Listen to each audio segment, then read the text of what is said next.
I never imagined I would wake up like this. The hospital room lights were blinding, and the sound of machines monitoring my vital signs filled the air. Gradually, my vision adjusted, and I could make out the figures around me. My daughter, Emily, was there, and beside her was Jack, her boyfriend.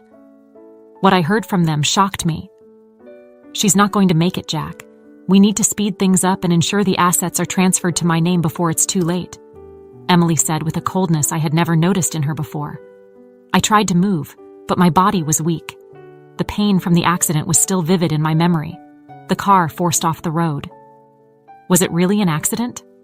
I lay there still, pretending to be unconscious while my mind raced. Emily's betrayal was like a knife to my heart. I needed to find a way to protect my assets and uncover the truth about what really happened.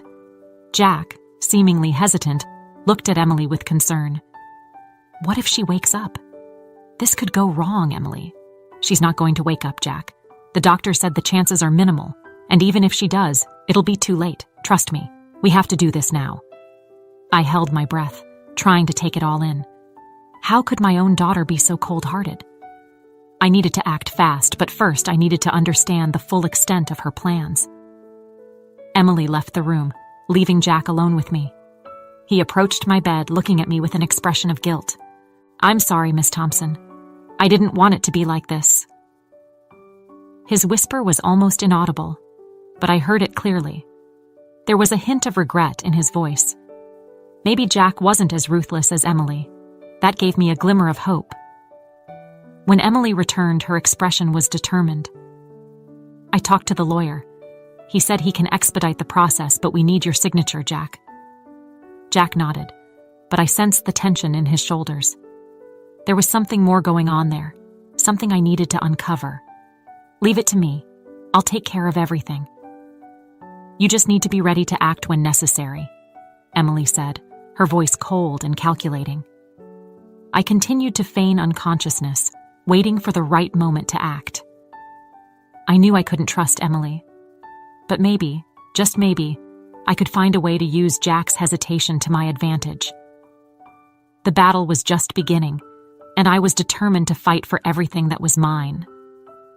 The following days were a test of patience. Emily hired a private nurse to take care of me. Her name was Rachel, a young and dedicated woman. At first, I thought she was just a tool in Emily's scheme, but soon I realized that Rachel also had doubts about my daughter's intentions. "Rachel, you need to make sure my mother receives the best care," Emily said one day, her voice dripping with false concern. "Of course, Mrs. Thompson. I'm here to ensure your mother gets everything she needs," Rachel replied, but there was a hint of suspicion in her tone. As the days passed, I began to observe and listen more closely. Rachel became a constant presence, and gradually I started to notice that she was noticing things that Emily probably didn't want anyone to notice. One afternoon, while Rachel was changing my bandage, she muttered quietly, almost as if talking to herself. "She's taking advantage of you. You don't deserve this." That was a shock. Rachel suspected something, and I needed to find out how far she was willing to help. The next day, while Emily was away, Rachel approached me with a serious look. "Mrs. Thompson, I know you can't respond, but I want you to know that I'm here to help. If you need anything, absolutely anything, you can count on me." I continued to pretend to be unconscious, but inside my heart raced. Rachel could be the ally I needed. Days went by, and I gathered more information. Emily grew increasingly impatient, pressuring Jack to make quick decisions. One night I overheard a conversation between them that put me on even higher alert. "We need to speed this up, Jack. The lawyer said he can get the transfer done in a week, but we need your signature." "What if she wakes up, Emily? What if she finds out what we're doing?" "She's not going to wake up, and if she does, she won't remember anything. Trust me, Jack. We're so close to getting this." Jack seemed torn, but in the end, he agreed. I knew I couldn't trust Emily, but maybe, just maybe, I could use Jack's hesitation to my advantage. Meanwhile, Rachel continued to help me, unaware of the extent of my plan. I managed to have her bring me a hidden phone, and with it, I contacted my lawyer and a few trusted people. We needed solid evidence of what was happening, One night, while Rachel was helping me settle in, she whispered, "I know you can hear me, Mrs. Thompson. Don't worry. I'll do whatever it takes to protect you." Her silent support gave me the strength I needed. I knew the battle had just begun, but with Rachel by my side, I had a chance. I had to be patient and wait for the right moment to act. I discovered that Emily was pressuring Jack into making quick decisions. He seemed increasingly uncomfortable with the situation, but Emily left him no choice. Her coldness both surprised and saddened me. "Jack, we need to do this soon," Emily would say impatiently. "The lawyer can't wait forever. You know she's not going to wake up." "I know, Emily, but this isn't right." "She's your mother," Jack would reply.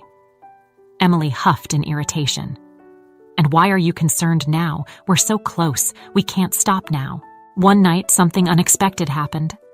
I saw Jack talking to another woman, my niece, Claire. The truth began to unfold. Emily and Claire were working together, using Jack as a pawn in their game.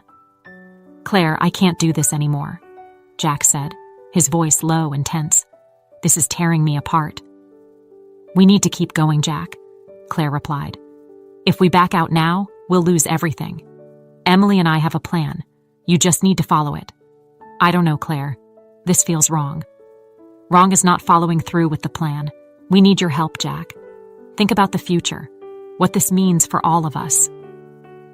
Jack fell silent, his face a mask of conflict. It was clear he was torn between his sense of morality and the pressure Emily and Claire were putting on him. Meanwhile, Rachel continued to help me in small but meaningful ways. She had started to notice the tension between Emily, Claire, and Jack. One afternoon, while adjusting my pillows, she whispered to me, "Something is very wrong here. Emily and Claire don't seem genuinely concerned about you. They're scheming, Mrs. Thompson. I'm trying to find out more." I knew Rachel was my only hope. We needed solid evidence of what Emily and Claire were up to, and Rachel was determined to uncover it. One night, I overheard Jack and Claire arguing in the hallway. "I can't do this, Claire. She's your aunt. This is insane." "We have to do this, Jack. If we don't, we'll lose everything. We can't risk her waking up and changing the will." Jack shook his head, clearly distressed. "This isn't right, Claire. We can't just steal everything from her." Claire looked at Jack coldly. "If we don't do this, we'll end up with nothing. Is that what you want for us? For our future?" Jack looked defeated but still hesitant. I knew I had to find a way to use this hesitation to my advantage. Time was running out, and each day that passed, Emily and Claire edged closer to achieving their goals. Rachel, now more than ever, was my most valuable ally. We needed to act quickly, before it was too late. With her help, I was determined to expose the truth and save what remained of my legacy. I needed to act before it was too late. Rachel continued to help me, unaware of the extent of my plan. I managed to have her bring me a hidden phone, and with it, I got in touch with my lawyer and some trusted individuals. We needed concrete evidence of what was going on. Meanwhile, Jack was torn. Claire was growing more impatient, and Emily was starting to realize that things weren't going as planned. Tension among them was escalating, and I knew it was only a matter of time before something exploded. One night, while Emily was out, Rachel entered my room with a determined look. "Mrs. Thompson, I've been watching everything and I can't stay silent anymore. Emily and Claire are plotting something terrible. I overheard their conversation about the accident. It was all planned. They want to ensure you don't wake up to change the will." My suspicions were confirmed, and knowing Rachel was fully on my side gave me immense relief. We needed to act swiftly and smartly. "Rachel, I need you to help me gather evidence. We need to record these conversations." "Can you do that?" "Yes, Mrs. Thompson. I'll do everything I can." While Rachel set the plan in motion, Emily grew increasingly frustrated with Jack's hesitation. "Jack, you need to sign these papers. We're so close. Why are you hesitating?" "Because this is wrong, Emily. She's your mother. And what Claire said about the accident. I can't be part of this." Claire entered the room, her face a mask of frustration. "Jack, we need you. We can't do this alone. Think about the future we're planning.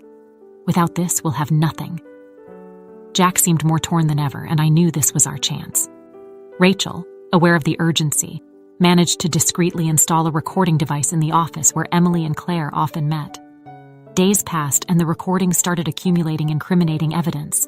In one of those recordings, I heard Claire clearly discussing the plan to force my car off the road. We needed to ensure she had no chance to change the will. It was the only way, Emily said. With these recordings, Rachel and I had enough evidence to go to the police, but we needed to do it without alerting Emily or Claire. Rachel made a copy of the recordings and took them to my lawyer, who immediately contacted the authorities. Meanwhile, Emily began to notice Jack's change in behavior.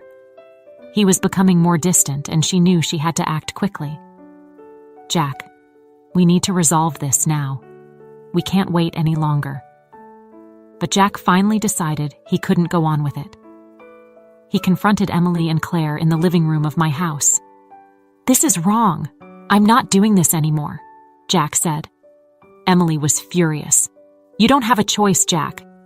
We've come too far to turn back now." That's when Rachel, who had heard everything, intervened. "I knew something was wrong. You two are plotting against your own family." The situation escalated quickly. In the heat of the argument, Claire confessed the truth about the accident.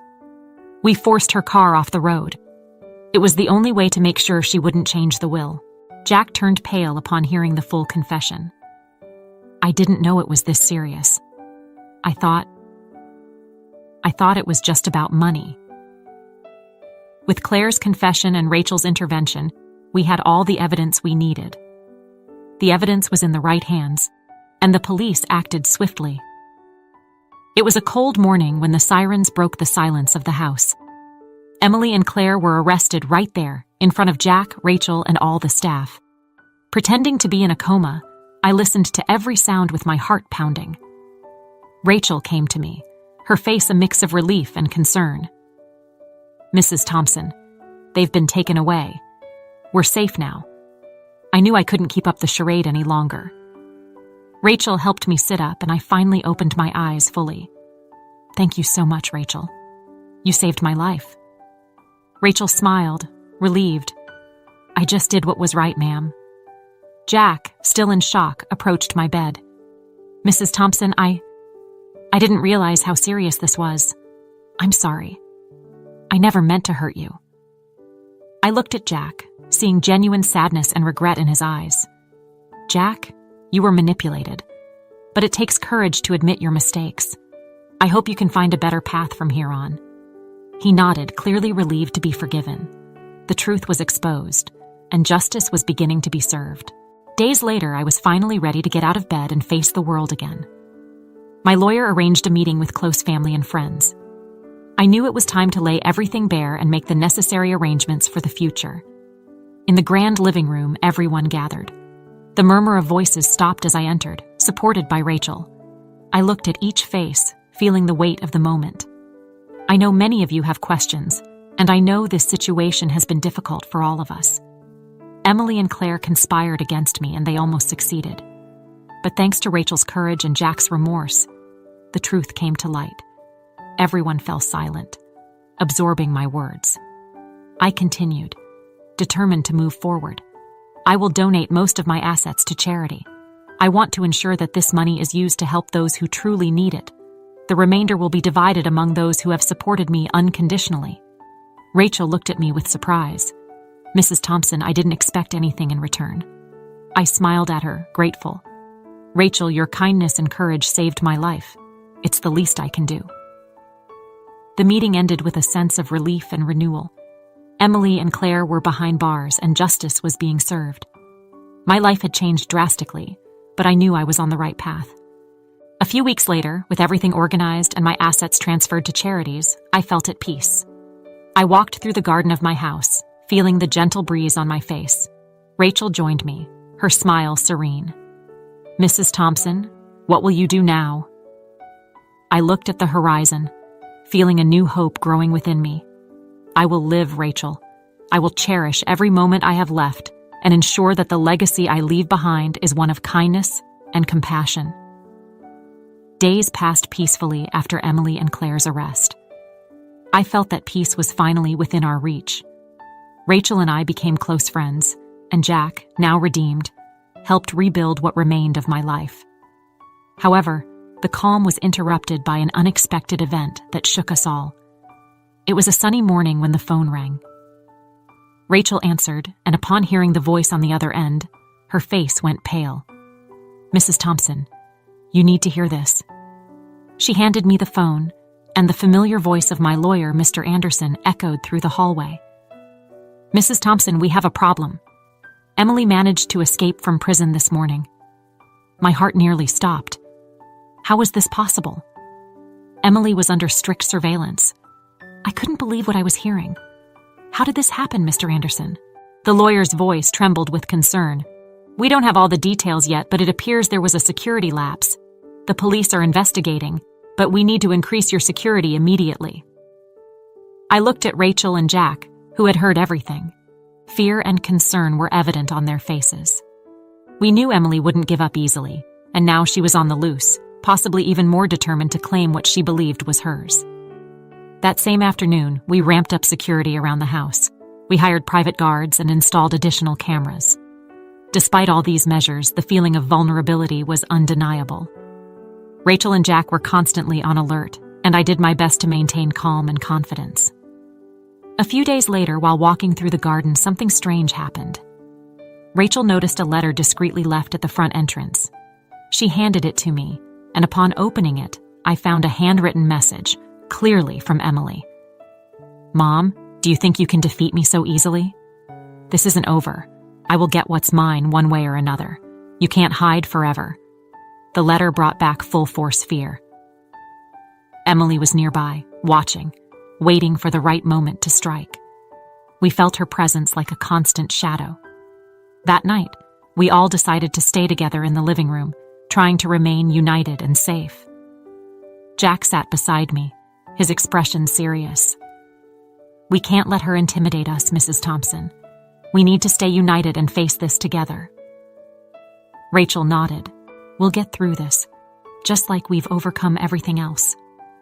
We won't let Emily destroy what we've built." Suddenly, the lights in the house flickered and went out, plunging us into darkness. I heard a noise at the front door, and my heart raced. We knew it was Emily. Jack quickly got up, grabbing a flashlight and a chair for protection. Rachel came closer to me, ready for anything. The door opened slowly, and instead of Emily, an unexpected figure appeared. It was Claire, pale and visibly frightened. She was fleeing too. "Please help me," Claire pleaded, tears streaming down her face. "Emily is out of control. She threatened me, forced me to flee with her, but I can't do this anymore. She will find all of us." Claire's presence added an unexpected layer of complexity to the situation. She was an accomplice, but now also a victim of Emily. I looked at Rachel and Jack, trying to decide what to do. Claire continued to plead for our help, and we knew that protecting her could give us an advantage over Emily. But at the same time, we couldn't forget what Claire had done. We decided to help Claire, but under strict conditions. She would be closely monitored, and any betrayal would be dealt with severely. Now, with Claire by our side, we knew the real battle was just beginning. The tension escalated each day, and we knew Emily was planning something big. The peace we had begun to build was threatened, but with Claire on our side, we had a new hope of finally defeating Emily and protecting what was ours. As we prepared for the final showdown, we felt stronger together. The battle ahead would be tough, but we were determined to win. And so the saga continued, with each of us ready to face the challenges that lay ahead. The days that followed were intense. We kept constant vigilance, and Claire revealed everything she knew about Emily's plans. We discovered Emily was hiding in an abandoned warehouse on the outskirts of Chicago, plotting her next move. With Claire's information, we devised a plan with the police. That night, under cover of darkness, the police surrounded the warehouse. Rachel, Jack, Claire, and I anxiously awaited news. Minutes dragged by, and the silence was almost unbearable. Finally, a police officer's radio crackled with the news we'd been waiting for. Emily had been captured without resistance. Relief washed over us. We embraced, knowing that fear had finally ended. The next day, I gathered my closest family and friends for a celebration at home. The garden echoed with laughter and joy, a stark contrast to the dark days we had faced. Claire, still grappling with her own actions, was there, trying to rebuild her life. Looking around, I felt deep gratitude. Rachel, who had become not just my caregiver but also a dear friend. Jack, who had found a path to redemption. And everyone else who had stood by my side. In that moment, I knew it was time to leave the past behind and look to the future with hope. I raised a champagne glass, gently tapping it to get everyone's attention. I want to thank all of you for being here today. We've been through tough times, but together we've overcome them. I'm deeply grateful to each one of you. And now, let's toast to a future filled with love, peace, and new opportunities. Everyone raised their glasses, and we toasted together, celebrating not just the victory over Emily, but also the strength of unity and love. Later, as the sun began to set and the party wound down, I sat with Rachel and Jack in the garden. We felt a profound calm, knowing we were safe. Rachel smiled at me. "Mrs. Thompson, you're an inspiration to all of us. Your strength and courage have guided us through all of this." Jack nodded. "It's true. I've learned so much from you. Thank you for everything." I smiled, feeling truly blessed. I've learned a lot from all of you too. We're a family and nothing can tear us apart. With a sense of satisfaction and renewed hope, I looked out towards the horizon, ready to embrace the days ahead. Peace had finally come into our lives, and together, we knew we could face anything. If you enjoyed this story, don't forget to subscribe to the channel and give it a like so you don't miss the next stories. Thank you so much for watching and for your support. Hope to see you in the next story. Until then.